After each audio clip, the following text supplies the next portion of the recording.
पाकिस्तान बड़ी थी, चले गए थे, अल्पसंख्यक हो गए थे। तो अल्पसंख्यक के नाम पर जो उनको प्रताड़ना दिया जा रहा था, उससे उनको आज निजात मिलेगा। इसलिए कि भारत में भी आए तो उनको मानता नहीं था, विस्थापित थे, बड़ा कष्ट में थे। तो वैसे तो हमारे देश के लिए बोझ होंगे। जनसंख्या इसी तीव्र गति से बढ़ रहा है, तो उन लोगों को तो यहाँ से जाना पड़ेगा, यह सत्य है। सीए इसमें एक भूमिका अदा करेगी। सरकार की जो स्पष्ट रुख है वर्तमान सरकार की, इसके चलते आपको मैं बता देता हूँ, आतंकवादियों, मवालियों, गुंडों का तो हालत खराब है। 2019 में हमने पास किया था, संसद के दोनों सदनों से राष्ट्रपति जी का मुहर लगा था 2019 में, लेकिन आज उसको साकार रूप दिया गया। गृह मंत्रालय के लिए खासकर अमित शाह जी को मैं बहुत बहुत बधाई देता हूं, धन्यवाद। आप न्यूज़ फाउंडेशन देख रहे हैं, मैं हूं आपके साथ वंदना। सीए पूरे देश भर में लागू हो गया है। इस विषय पर हमारे साथ बात करने के लिए हैं पटना हाई कोर्ट के वकील डॉक्टर कौशलेंद्र जी, इनसे बात करेंगे। नोटिफिकेशन चुनाव से पहले आया है, इसको आप किस रूप में देख रहे हैं?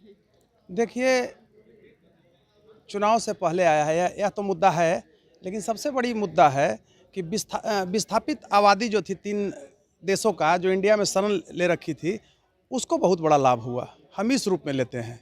ठीक है, चुनाव से पहले तो एक मुद्दा है कि हर सरकार चाहती है कि हम वोट की राजनीति करें, लेकिन सबसे बड़ी मुद्दा यह है कि 3 प्रदेशों के, खासकर देशों, विदेशों कहिए, आपको पाकिस्तान, अफगानिस्तान और बांग्लादेश से विस्थापित लोग जो थे, अल्पसंख्यक, जो इंडिया में शरण लिए हुए थे, उनको बहुत बड़ा लाभ हुआ। और आज गुड इंडिकेशन है इनकमिंग फ्यूचर देशवासियों के लिए। ऐसे तो सिटीजन अमेंडमेंट एक्ट जो था, प्रावधान किया गया था कि 31 दिसंबर 2014 के पहले जो लोग भी यहाँ आए हैं अल्पसंख्यक, डर से, ये 3 देशों से भाग करके उनको यहाँ पर नागरिकता मिलेगा। अब उसमें कौन कौन थे, एक प्रश्न उठता है। तो उसमें 6 धर्म के लोग थे, जैसे हिंदू थे, ईसाई थे, बौद्ध थे, पारसी थे, जैन थे और सिख संप्रदाय के लोग थे, धर्म के लोग थे। तो बहुत बड़ा गुड इंडिकेशन है आज, इसको हम लोग को स्वागत करना चाहिए। वोट की राजनीति अलग है, विचारधारा अलग है, लेकिन सबसे बड़ी जो सौगात है इस देश के लिए कि हमारा ही भाई विदेशों में जाके शरण लिए थे, और उस समय पाकिस्तान बड़ी थी, चले गए थे, अल्पसंख्यक हो गए थे। तो अल्पसंख्यक के नाम पर जो उनको प्रताड़ना दिया जा रहा था, उससे उनको आज निजात मिलेगा। इसलिए कि भारत में भी आए तो उनको मानता नहीं था, विस्थापित थे, बड़ा कष्ट में थे। लेकिन हम स्वागत करते हैं वर्तमान नरेंद्र मोदी जी की सरकार को, अमित शाह की सरकार को और इस देश की सरकार को कि आज इतना बड़ा कदम उठाया। तो अब जैसे आपने कहा कि चुनाव के समय किया, तो हर तो वो पार्टी चाहती है ना भाई कुछ चुनावी लाभ मिले, लेकिन मास आबादी को तो उससे फायदा है और देश के लिए बहुत खुशखबरी है। निश्चित तौर पे, लेकिन सीए जो देश भर में लागू हुआ है, इसके फायदे के साथ साथ नुकसान क्या है?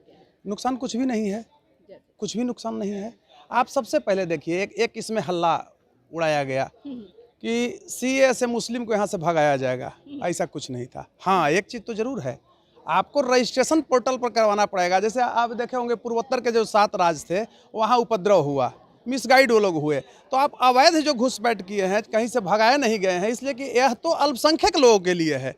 और जो वहाँ से खदेड़े गए हैं भारतीय अल्पसंख्यकों के लिए, जो विदेश में थे। तो अगर आप हैं तो भाई आप वोट के राजनीति में देश बर्बाद नहीं ना होगा।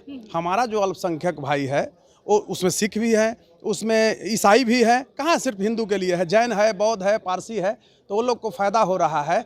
और पूर्वोत्तर में देखिए वोट की राजनीति किया गया कि मुस्लिमों को भगाने की साजिश की जा रही है। देखिए, एक चीज़ आपको मानना पड़ेगा, पूर्वोत्तर में म्यांमार वगैरह से बहुत लोग घुसपैठ से घुस गए हैं।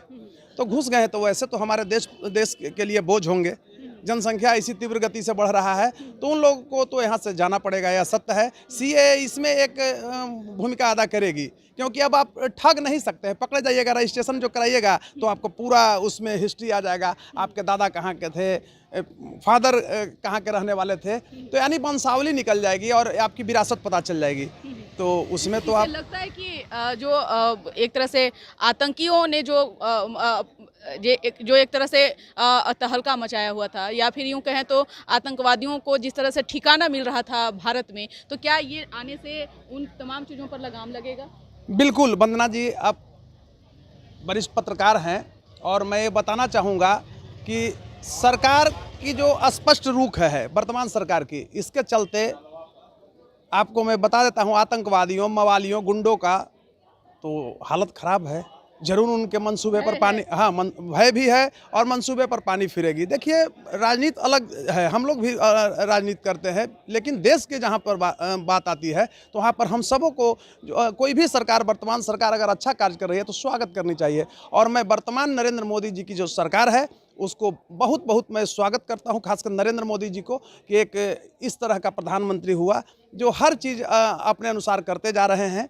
हाँ ठीक है, कहीं कहीं से त्रुटियां भी होती है, तो समय आता है तो उसका भी मैं आलोचना करता हूं, उसमें कहीं कोई बात नहीं है। लेकिन वर्तमान सरकार के अस्पष्ट रुख के चलते आतंकवादियों, मवालियों और हमारा जो देश विरोधी ताकतें थी उसको जरूर मतलब तमाचा लगा है और इंडिया से वो भागेगी। हमारा इंडिया एक बहुत बड़ा मजबूत होगा। सबसे बड़ा खुशखबरी है कि हमारा ही भाई पाकिस्तान के समय जो चले गए थे वहाँ, तो उनके लिए तो कोई नहीं सोचता था। नरेंद्र मोदी जी ने आज ये जरूर दिखा दिया कि हम ठीक है, 5 साल हमको लेट हुआ है, 11 दिसंबर 19 को हमने पास किया था, संसद के दोनों सदनों से राष्ट्रपति जी का मुहर लगा था 2019 में, लेकिन आज उसको साकार रूप दिया गया।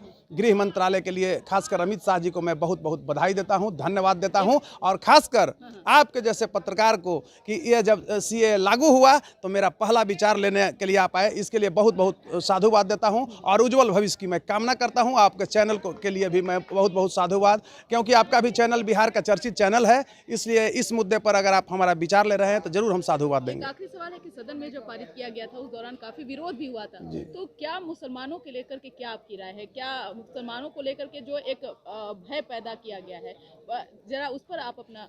देखिए मैं बता रहा हूँ, हमारा देश तो धर्म निरपेक्ष देश है, तो कहाँ मुसलमानों को हम भगा रहे हैं, लेकिन घुसपैठ जो आ गए हैं, आतंकवादी जो घुस गए हैं, और सीए से जरूर उनको डर है, इसलिए कि अब उनको वापस जाना पड़ेगा। सरकार अब खदेड़ेगी, इसलिए कि पोर्टल पर जब वो डाला जाएगा उनका पूरा विरासत कि आपके दादा कौन थे, फादर कौन थे, और खासकर वो जो 7 राज्यों में, पूर्वोत्तर के राज्यों में जो घुसपैठी लोग हैं भर गए हैं, हमारा देश के लिए कलंक हो गए हैं, भार हो गए हैं। हमारा देश में इसी जनसंख्या बढ़ रहा है और 1/3 जनसंख्या वो लोग जो बढ़ा रहा है, उस सब के मंसूबों पर पानी फिरेगा। और जो अच्छे मुस्लिम है, राष्ट्रवादी मुस्लिम है, उनको भी स्वागत करना चाहिए। हाँ, जो आतंकवादी हैं उसके लिए हमारा धर्म और हमारा देश, धर्म हमारा इस रूप में कहेंगे कि लीगल कानूनन जो रूप है, संविधान जो है इजाज़त नहीं देता है और वो यहाँ से खदेड़े जाएंगे, इसमें हमको कहने में कहीं कोई दिक्कत नहीं है। बहुत शुक्रिया बात करने के लिए। तो आपने सुना कि क्या कुछ कहना था हाई कोर्ट के वकील डॉक्टर कौशलेंद्र का।